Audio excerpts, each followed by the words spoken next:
Nagmarcha at nagprotesta sa paritong tanggapan ng DOTR ang grupong Piston at mga kalyadong grupo rito ngayong hapon dito sa kanto ng EDSA at Connecticut Street sa Green Hills, San Juan City. Bitbit ang naglalaking streamers at mga placards.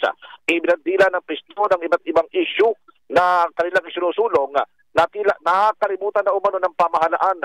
Kabilang dito ang sa Public Transport Modernization Program na sa harap ng pagkukonsolida ng mga operators ay nagdulot lamang umano ng lalo pang pagkabaon sa utang.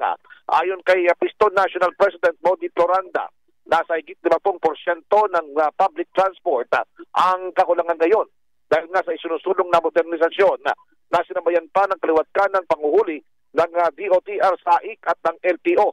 Idinulog din ng Piston sa DOTR ang mataas na bayarin sa loob ng NAIA dahil nga sa ipinatupad na sa pribado ng paliparan.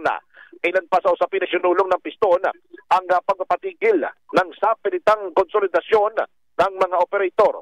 Ibalik ang 5 taong individual na prangkisa, payagang makarehistro ang lahat, pati mga unconsolidated subsidy sa lahat ng operator at maging sa mga manufacturers at moratorium sa utang at amnestiya sa interes ng mga pumasok sa programa at bumili ng unit. Kasama rin dito ang tuluyang pagtigil ng NGAP.